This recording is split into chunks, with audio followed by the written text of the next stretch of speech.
Hi hello namaste. నేను మీ Nani. Welcome to our channel. ఈరోజు జరిగిన ఎపిసోడ్‌లో అయితే నిఖిల్ గారి క్లాంట్ ఉంది కదా! నిఖిల్ గారి క్లాంట్‌కి అయితే లగ్జరీ ఐటెమ్స్‌ని అయితే బిగ్ బాస్ సెండ్ చేయడం జరిగింది. పల్పీ ఆరెంజ్ బాటిల్, ఒక fridge and chocolates, luxury items అన్ని బిగ్ బాస్ అయితే పంపించడం జరిగింది. దాని తరువాత నిన్న జరిగిన నామినేషన్‌లో సోనియా గారు మళ్ళీ అభయ్ గారు మాట్లాడుకుంటున్నారు. "అరే! నువ్వు చాలా కాన్ఫిడెంట్‌గా ఉన్నావు. నువ్వే కదా నామినేట్ చేసావంటే, నాకు ఆల్రెడీ ఒక విషయంలో నిఖిల్ సాక్రిఫైస్ చేశాడు. చాలా కాన్ఫిడెంట్‌గా ఉన్నాను. నేను నామినేషన్ నుండి బయటకొస్తాను" అనేసి అయితే సోనియా గారితో చెప్పడం జరిగింది అభయ్ నవీన్ గారు. చూద్దాం. ఎందుకంటే అభయ్ నవీన్ గారు నిన్నటి నామినేషన్‌లో కూడా కొంచెం ఓవర్ ఎక్స్‌పెక్టేషన్ చేసుకుంటున్నాడు. అంటే తనని చాలామంది ఓటింగ్ చేసి తనని నామినేషన్ నుండి సేవ్ చేస్తారు అనేసి అనుకుంటున్నారు. బట్ ఎక్కువ ఓవర్ యాక్టింగ్ కూడా ఏ కంటెస్టెంట్‌కి ఉండకూడదు. నెక్స్ట్ వచ్చేసరికి మణికంఠ అండ్ యష్మి గారు అయితే మాట్లాడుకుంటున్నారు నిన్నటి జరిగిన నామినేషన్స్ గురించి. ఎందుకంటే తను చాలా ఫీల్ అయింది. ఎందుకంటే ఒక ఫ్రెండ్‌గా నువ్వు ఇన్ని రోజులు ఉన్నావు. ఇప్పుడు నువ్వు నన్ను ఏ పాయింట్ లేకుండా అదే పాయింట్ మీద, ఎమోషన్ పాయింట్ మీద నువ్వు నన్ను నామినేట్ చేస్తున్నావు అనేసి అయితే వాళ్ళిద్దరు డిస్కషన్ చేసుకోవడం జరిగింది. దానికైతే అగ్రీ అవ్వట్లేదు యష్మి గారు. ఈ హౌస్‌లో ప్రతి నామినేషన్‌లో కూడా నేను నామినేట్ చేస్తాను అనేసి అయితే చెప్పడం జరుగుతుంది. నెక్స్ట్ వచ్చేసరికి మణికంఠ తనని హగ్ చేసుకొని కూల్ చేద్దాం అనేసి అనుకుంటున్నాడు. నీకు ఏదైనా కాఫీ తీసుకురావాలా అనేసి. కానీ తనైతే అగ్రీ అవ్వట్లేదు. ఎందుకంటే నామినేషన్‌లో తను మాట్లాడేది, తను చేసే బిహేవియర్ తనకి యష్మి గారికి నచ్చలేదు. అలానే నామినేషన్‌లో యష్మి గారు కూడా కరెక్ట్‌గా మాట్లాడలేదు. చాలా రాంగ్ వర్డ్స్ కూడా మాట్లాడింది. బొక్క అన్నది చాలా మాటలు ఆడింది. అందుకే వీళ్ళిద్దరి మధ్య గొడవ అనేది చాలా ఎక్కువగా జరిగింది. కాబట్టి తను ఎంత చెప్పినా సరే అగ్రీ అవ్వదు. బాస్ నేను ఇంకా ఇలా ఉండలేను. ఇలా ఎంతకాలం నటించాలి అనే విధంగా అయితే బిగ్ బాస్‌తో మాట్లాడుతుంది. నెక్స్ట్ వచ్చేసరికి నైనిక గారు అండ్ విష్ణుప్రియ గారు డిస్కషన్ చేసుకుంటున్నారు. అది సోనియా గారి గురించి అయితే డిస్కషన్ చేసుకుంటున్నారు. ఆ టైంలోనే సోనియా గారు ఎంట్రీ ఇచ్చారు. వాళ్ళు ఉన్న రూమ్‌లో వాళ్ళు డిస్కషన్ చేసుకున్నప్పుడు వాళ్ళ పక్క నుండి వెళ్తుంటే విష్ణుప్రియ గారి టాపిక్ మార్చేసి చాలా క్యూట్ ఎక్స్‌ప్రెషన్స్ అయితే ఇచ్చారు. అంటే తనకి ఎక్కడ తెలిసిపోద్దో, తనకి ఎక్కడైనా వినబడిపోయిందేమో అనేసి అయితే వాళ్ళు డిస్కషన్ చేసి అప్పుడే ప్రేరణ గారి పేరు అయితే చెప్పడం జరిగింది. దీని తరువాత ఈ కిందటి వీక్‌లో ఆల్రెడీ మనకు తెలుసు రేషన్ గురించి ఎంత గొడవ, ఎన్ని టాస్క్‌లయ్యాయో, ఆ రేషన్ కోసమే చాలా గొడవలు జరిగాయి. ఇప్పుడు కూడా బిగ్ బాస్ ఈ వీక్‌లో రేషన్‌ని సంపాదించుకోవడం కోసం, అంటే ఆ రేషన్ ఎలా అంటే కిందటిసారి అయితే బిగ్ బాస్‌కి నచ్చిన రేషన్ ఇచ్చాడు. కానీ ఈసారి కంటెస్టెంట్లు టాస్క్‌లు గెలిచి తన మనసుకు నచ్చిన రేషన్‌నయితే కంటెస్టెంట్‌లయితే ఎంచుకోవచ్చు. ఆల్రెడీ సండే మనకు 2 క్లాంట్‌లుగా మనకు చూపించారు. ఇప్పుడు ఈ 2 క్లాంట్‌లకి కూడా రేషన్ కోసమైతే 3 టాస్కులు పెట్టడం జరిగింది. ఈ 3 టాస్కుల్లో ఎవరైతే విన్ అవుతారో, ఈ 3 టాస్కుల్లో ఎవరైతే 2 టాస్కులు విన్ అవుతారో ఆ కంటెస్టెంట్‌లకి, ఆ క్లాంట్‌కి తన మనసుకు నచ్చిన రేషన్ అనేది ఇవ్వడం జరుగుతుంది. ఫస్ట్ టాస్క్ వచ్చేసరికి ఒక బోర్డ్ ఉంటది. ఆ బోర్డ్‌లో ఇద్దరు చీఫ్‌లు ఉన్నారు కదా! ఆ చీఫ్‌ల యొక్క ఫోటోలు పెట్టాలి. ఆ బోర్డు మీద ఎవరి ఫోటోలు అయితే బజర్ మోగే సమయానికి ఆ బోర్డుల మీద ఎవరి చీఫ్ యొక్క ఫోటోలు ఎక్కువగా ఉంటాయో వాళ్ళైతే గెలిచినట్టు. ఈ విధంగా మనం చూసుకుంటే నిఖిల్ టీం నుండి పృథ్వీ గారిని అండ్ అభయ్ నవీన్ టీం నుండి నబీల్ గారిని అయితే పంపించడం జరిగింది. ఫస్ట్ గేమ్‌లో వీళ్ళిద్దరు పార్టిసిపేట్ చేశారు. దీనికి సంచాలకుగా సీత గారిని అయితే ఎన్నుకున్నారు. వీళ్ళిద్దరు కూడా గేమ్ స్టార్టింగ్ అయితే ఇరగ్గొట్టేశారు. అంటే చాలా బాగా పెర్ఫార్మెన్స్ చేశారు. చాలా బాగా ఆడారు. తన యొక్క చీఫ్ ఫోటోని తింపకుండా, లేకుండా బోర్డు నుండి బయటికి తీసుకోకుండా ఒకరినొకరు ప్రొటెక్ట్ చేసుకొని పృథ్వీ గారు అయితే చాలా అగ్రెసివ్‌గా ఆడుతున్నారు. పృథ్వీ గారు ఆడుతున్నారు గానీ ఆలోచించి అయితే ఆడట్లేదు. అదే నబీల్ గారు అయితే తెలివిగా ఆలోచించి కూడా ఆ గేమ్ అనేది ఆడుతున్నారు. ఎందుకంటే ఆల్రెడీ వీళ్ళిద్దరూ ఒకళ్ళ మీద ఒకళ్ళు పడుతున్నారు. ఆల్రెడీ అక్కడ ఫోటోలు పెట్టాలి. ఫోటోలు పెట్టేసిన తరువాత అక్కడ తీయాలి. ఆ ఫోటోలు ఎవరైతే నెక్స్ట్ చీఫ్ ఉన్నారు కదా! ఆ చీఫ్‌వి ఫోటోస్ అనేవి ఆ బోర్డ్ మీద నుండి తీసి బయట పడేయాలి. ఎందుకంటే తన బోర్డ్‌లో ఎక్కువ ఫోటోలుండాలి.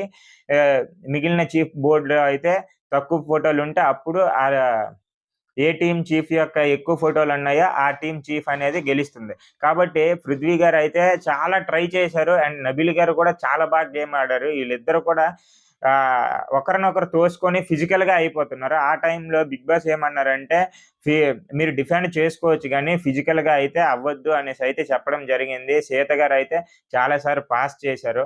ఎందుకంటే వాళ్ళిద్దరూ చాలా సార్లు గేమ్‌లో కింద పడిపోయారు. బిగ్ బాస్ ఫిజికల్‌గా వద్దన్న తరువాత వాళ్ళిద్దరూ కూడా చాలా మంచిగా గేమ్ ఆడారు. ఎలా అంటే ఒకరినొకరు ఫిజికల్ గా చేసుకోకుండా సపోర్ట్ చేసుకుంటూ డిఫెన్స్ చేసుకుంటూ తన చీఫ్ ఫోటోలు అయితే పెట్టడం జరిగింది. బిగ్ బాస్ చెప్పిన తర్వాత కూడా పృథ్వీ గారు నబీల్ గారిని పుష్ చేయడం పట్టుకోవడం జరిగింది. కాబట్టి ఎవరినైనా పుష్ చేస్తే గేమ్ నుండి అవుట్ అయిపోయినట్టే అనేసి పృథ్వీ గారు అయితే చెప్పకుండా తన అగ్రెసివ్ తో అయితే నబీల్ గారిని పట్టుకుంటున్నాడు. కాబట్టి ఈ గేమ్ లోనైతే నబీల్ టీం అయితే గెలిచింది. ఎందుకంటే నబీల్ టీమ్ లో ఆల్రెడీ 2 ఫోటోలు ఉన్నాయి బోర్డు మీద, అండ్ నిఖిల్ గారి బోర్డు మీద అయితే ఒక్కటి కూడా లేదు. అందుకనిసే ఈ గేమ్ లో ఫస్ట్ గేమ్ లో అయితే నబీల్ టీం అయితే గెలవడం జరిగింది. దీని తర్వాత నిఖిల్ గారు, సీత గారు అండ్ విష్ణుప్రియ, నైనిక వీళ్ళందరూ కూడా ఒక ఫన్నీ డిస్కషన్ అనేది పెట్టుకున్నారు. అదేంటంటే నిఖిల్ గారు సీత గారితో ఫ్లర్టింగ్ చేస్తున్నాను అనేసి అయితే చెప్పడం జరిగింది. నేను నిన్ను ఇష్టపడుతున్నాను అనేసి అయితే చెప్పడం జరిగింది నీ సీత గారిని. సీత గారు అయితే దానికి అగ్రీ చేయట్లేదు. నువ్వు నన్నే కాదు హౌస్ లో ఉన్న ఆల్రెడీ విష్ణుప్రియ గారిని, యస్మిని అండ్ సోనియాతి వీళ్ళందరితో చేసింది ఏంటి, నువ్వు ఫ్లర్టింగే కదా చేస్తున్నావు, నాతోనే ఒక్కదానితోనే కాదు అనేసి అయితే చెప్పడం జరిగింది. నేను వీళ్ళు ఎవరితో చేయట్లేదు, నువ్వంటేనే నీతోనే నేను ఫ్లర్ట్ చేస్తున్నాను, నువ్వంటేనే నాకు ఇష్టము అనేసి అయితే చాలా ఫన్నీగా అయితే నిఖిల్ గారు చెప్పడం జరిగింది. అప్పుడే సీత గారు ఏం చేశారంటే నువ్వు యస్మి గారితో చేస్తున్నావు అనేసి అయితే చెప్పడం జరిగింది. కాబట్టి యస్మిని అయితే పిలిచింది సీత. యస్మి గారిని అడిగారు, నిన్ను ఫ్లర్ట్ చేశాడా నిఖిల్ అనేసి అంటే చాలా సార్లు ఫ్లర్ట్ చేశాడు, నేను కూడా కన్ను కొట్టాను, తను కూడా కన్ను కొట్టాడు అనేసి అయితే చెప్పడం జరిగింది. అలానే విష్ణుప్రియ గారిని అడిగింది, నిన్ను కూడా ఫ్లర్ట్ చేశాడు అంటే అవును నన్ను కూడా ఫ్లర్ట్ చేశాడు చాలా సార్లు అనేసి అయితే చెప్పడం జరిగింది. నువ్వు ఎక్కడే ఎంతమందిని ఫ్లర్ట్ చేస్తే ఇంక నన్ను కూడా ఫ్లర్ట్ చేయాలనేసి అనుకుంటున్నావు అనేసి సీత గారు అయితే నిఖిల్ గారితో ఫన్నీ డిస్కషన్ అవుతుంది. అప్పుడు సీత ఏమంటున్నారంటే నిఖిల్ గారితో, మనం అయితే ఫ్రెండ్స్ గా ఉందాం కానీ ఇలాంటి ఫీలింగ్స్ అన్ని వద్దు, నువ్వు విష్ణుప్రియ తోటి, యస్మిక తోటి, సోనియాతోని ఎలా ఉంటావో నువ్వు నాతోని కూడా అలానే ఉండు అంటే దానికి నిఖిల్ గారు వాళ్ళతో ఉన్నట్టు నీతో నేను ఉండను కదా అనేసి అయితే చెప్పడం జరిగింది. అండ్ ఇక్కడతో ఈ ఫన్నీ కాన్వర్జేషన్ అయితే అయిపోయింది. తర్వాత సెకండ్ గేమ్ ఇచ్చారు. ఆ సెకండ్ గేమ్ ఏంటంటే ఆ క్యాబేజ్ ఇచ్చారు. ఆ క్యాబేజీని నత్తల ఎవరైతే ముందుకు తోసుకుంటూ అక్కడ ఒక లైన్ ఉంది, ఆ లైన్ దాటిన తర్వాత ఆ నత్తలా తోసుకుంటూ ఎక్కువ క్యాబేజీలని ఎవరైతే పంపిస్తారో వాళ్ళు విన్ అయినట్టు ఈ గేమ్ లో. నిఖిల్ టీం నుండి అయితే నిఖిల్ గారు, సోనియా గారు వచ్చారు. అభయ్ టీం నుండి అయితే ఆదిత్య ఓం గారు అండ్ ప్రేరణ గారు వచ్చారు. నిఖిల్ గారు అయితే ఫస్ట్ క్యాబేజీ నుండి చాలా బాగా పర్ఫార్మెన్స్ ఇచ్చారు. తను చాలా ఇంటెలిజెంట్ గా ఆడుతున్నాడు. ఎందుకంటే తను ఓన్లీ హెడ్ తోటి పుష్ చేసి చాలా స్పీడ్ గా చేశాడు. కాబట్టి దానికి సపోర్టివ్ గా సోనియా గారు కూడా బాగా గేమ్ ఆడారు. ఇంకా ఓమాదిత్య గారు చూసుకుంటే చాలా స్లోగా ఆడారు. బట్ ప్రేరణ గారు చాలా బాగా యాక్టివ్ గా కొంచెం బాగా ఆడారు. బట్ ఏంటంటే అక్కడ ఉన్నవి 15 క్యాబేజీలు కాబట్టి ఆల్రెడీ 7 క్యాబేజెస్ అయితే పుష్ చేస్తారు. దాని తర్వాత మిగిలింది ఒకటి ఉంది కదా, ఈ ఇద్దరు టీముల్లో ఎవరైతే ఫస్ట్ ఆ 7 క్యాబేజెస్ వేస్తారో వాళ్ళకి ఆ 8 క్యాబేజీ అనేది వస్తుంది. కాబట్టి ఆ విధంగా చూసుకుంటే నిఖిల్, సోనియా గారు చాలా స్పీడ్ గా గేమ్ ఆడారు. కాబట్టి మిగిలిన ఒక్క క్యాబేజీ ఇప్పుడు నిఖిల్ గారి టీం అయితే పుష్ చేయడం జరిగింది. టోటల్ గా అయితే 8 క్యాబేజీలని నిఖిల్ టీం పుష్ చేసింది. కాబట్టి నిఖిల్ గారి టీము సెకండ్ టాస్క్ లో విన్ అయింది. దాని తర్వాత ప్రేరణ గారు, ఓమాదిత్య గారు చాలా స్లోగా ఆడారు కదా ఈ గేమ్, దాన్ని బట్టి వాళ్ళకి ఎక్స్ట్రా ఉన్న క్యాబేజీ దక్కలేదు. ప్రేరణ గారు అయితే ఇది సంచాలక తప్పు, ఇద్దరికి సమానంగా ఉన్నాయి, ఎవరు ఫస్ట్ వెళ్తారో అనేసి అయితే నేను అనుకున్నాను. నువ్వు 15 ఉన్నప్పుడు మేము 7 వాళ్ళు 7 వేసినప్పుడు ఆ 15ది నువ్వు అక్కడ పెట్టడం ఎందుకు, నువ్వు ఇక్కడ అదొక్కటే క్యాబేజ్ ఉంది దానికోసం మీరు పోరాడాలి అనేసి నువ్వు చెప్పాలి కదా అంటే సంచాలక్ మణికంఠ ఏమంటున్నాడంటే, నేను ఆల్రెడీ చెప్పాను మీ టీమ్మేట్స్ కి చెప్పాను అనేసి అంటే, నువ్వు టీమ్మేట్స్ కి లేకపోతే కెమెరాలకి బిగ్ బాస్ కి చెప్తే సరిపోదు, నువ్వు నాకు చెప్పాలి ఏదైనా అక్కడ క్యాబేజీ ఎక్స్ట్రా ఉంది, ఈ క్యాబేజీ కోసం ఫైట్ చెయ్యాలి అనేసి అయితే నువ్వు నాకు చెప్తే బాగుంటది అనేసి తను అడగడం జరిగింది.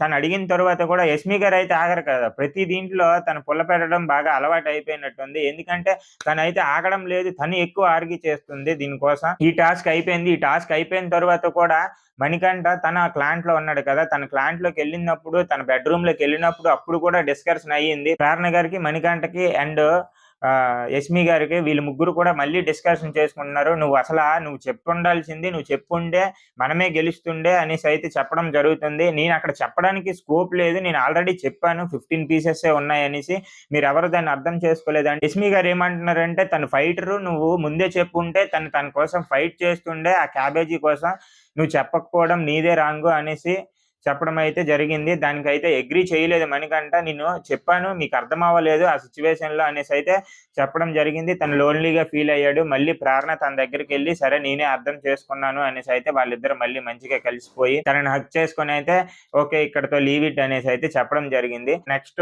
మూడవ టాస్క్ పెట్టడం జరిగింది బిగ్ బాస్. ఈ మూడవ టాస్క్ ముందు ఆల్రెడీ 2 టాస్కుల్లో పెట్టారు కదా! ఈ 2 టాస్కుల్లో అభయ్ నవీన్ క్లాంట్ ఒక గేమ్ గెలిచింది. అండ్ నిఖిల్ గారి క్లాంట్ ఒక గేమ్ గెలిచింది. ఈ మూడో టాస్క్‌లో అయితే ఎవరైతే గెలుస్తారో వాళ్ళకే రేషన్ అనేది దక్కుతుంది. ఈ మూడో గేమ్ రూల్స్ ఏంటంటే బెలూన్స్ ఉంటాయి కదా! బాడీ మీద బెలూన్స్ అన్ని పెట్టుకొని ఉండాలి. అభయ్ నవీన్ గారి క్లాంట్‌ది ఆరెంజ్ అండ్ నిఖిల్ క్లాంట్ అయితే స్కై బ్లూ కలర్ బెలూన్స్ అయితే ఇవ్వడం జరిగింది. వీళ్ళు కూడా ఈ బెలూన్స్ ఇచ్చిన తర్వాత ఒక స్టిక్ ఇచ్చారు. ఆ స్టిక్ తోని ఆ బెలూన్స్ అన్ని కొట్టాలి. ఎవరైతే బజర్ మోగే సమయానికి ఎక్కువ బెలూన్స్ ఉంటాయో వాళ్ళు విన్ అయినట్టు. నిఖిల్ గారు అండ్ అభయ్ నవీన్ గారు అయితే పార్టిసిపేట్ చేయడం జరిగింది. నిఖిల్ గారు అయితే స్టార్టింగ్ లోనే తన స్టిక్ అనేది ఇరిగిపోయింది. అప్పటికి సోనియా గారు ఇక్కడితో ఆపేయండి అనేసి అయితే చెప్పడం జరిగింది. ఎందుకంటే తన దగ్గర స్టిక్ మంచిగుంది. తిన దగ్గర అయితే స్టిక్ లేదు. ఆ స్టిక్ ఏమో ఇరిగిపోయింది. కాబట్టి ఇరిగిపోయిన తర్వాత కూడా మనము అక్కడ ఉన్న బెలూన్స్ అనేవి పగలగొట్టలేము కదా! ఆ ఉద్దేశంతో తను చెప్తుంది. బట్ గేమ్‌ని అయితే పాస్ చేయలేదు. గేమ్‌ని కంటిన్యూ చేశారు. అక్కడ బాక్స్ ఉంది. ఆ బాక్స్ నుండి బయటికి రావద్దు అనేసి అయితే అభయ్ నవీన్ గారిని చాలా సార్లు సోనియా గారు చెప్పారు. సోనియా గారు చెప్పినా సరే తను ఆల్రెడీ ఎక్కువ సార్లు బయటకొచ్చేసాడు. చాలా తక్కువగా ఉన్నాడు లోపలగా. అప్పటికి నిఖిల్ గారి స్టిక్ ఇరిగిపోయింది కదా! నెక్స్ట్ సోనియా గారు చిన్న స్టిక్ ఇచ్చారు. ఆ స్టిక్ కూడా వర్క్ అవ్వకపోతే మళ్ళీ విష్ణుప్రియ గారొచ్చి ఒక స్టిక్ ఇచ్చారు. అప్పుడు ఆ స్టిక్‌తో మళ్ళీ అక్కడున్న బెలూన్స్‌నన్నీ పగలగొట్టారు. ఒకళ్ళ బాడీ మీద ఉన్నవి వాళ్ళ బెలూన్స్ అన్నీ పగలగొట్టడం జరిగింది. అండ్ అభయ్ నవీన్ గారి బాడీ మీద అయితే ఒక బెలూన్ అయితే ఉండిపోయింది. మిగిలిన బెలూన్స్ అన్ని పగలగొట్టేశాడు. అండ్ సంచాలక్‌గా అయితే తను డిసిషన్ ఏం తీసుకుందంటే అభయ్ నవీన్ ఏమంటున్నాడంటే బాడీ మీద ఒకటుంది. దీన్ని కౌంట్ చేయాలి అనేసి అయితే చెప్తున్నాడు. అండ్ బాడీ మీద ఉన్నవి కాదు. ఎవరివైతే ఎక్కువ బెలూన్స్ ఉన్నాయో వాళ్ళు విన్ అయినట్టు అనేసి అయితే చెప్పడం జరిగింది. అలా చూసుకుంటే 15 బెలూన్స్ నిఖిల్ గారు ఉన్నాయి. అండ్ 13 బెలూన్స్ అభయ్ నవీన్ గారు ఉన్నాయి. సంచాలక్‌గా నేనైతే శక్తి టీం గెలిచిందనేసి అయితే డిసిషన్ ఇవ్వడం జరిగింది. ఇంకా ఎందుకంటే దీనికోసం ఇంకా ఆర్గ్యుమెంట్ చేస్తున్నారు కాబట్టి బిగ్ బాస్ నుండి ఎటువంటి అనౌన్స్‌మెంట్ రాలేదు. ఏ టీం గెలిచింది అనేది. ఇక్కడితో ఈ రోజు ఎపిసోడ్ అయితే ఆపేశారు. నిన్న నామినేషన్స్ చూశారు కదా! ఈ నామినేషన్‌లో 8 మంది కంటెస్టెంట్లు ఉన్నారు. ఈ 8 మందికి కూడా మీ ఫేవరెట్ ఎవరున్నారో మీ ఫేవరెట్ కంటెస్టెంట్‌కి ఓటేయండి. అండ్ ఈ వీడియో మీకు నచ్చినట్టయితే లైక్, షేర్, సబ్స్క్రైబ్ చేయండి. అలానే కామెంట్ చేయండి. మీరు కామెంట్ చేయడం ద్వారా నాకు ఎలా చెప్తున్నాను ఏంటి అనేది నాకు కూడా ఒక కాన్ఫిడెన్స్ అనేది పెరుగుతుంది. కాబట్టి డెఫినిట్‌గా మీరు కామెంట్ చేయండి. Thank you so much all of you.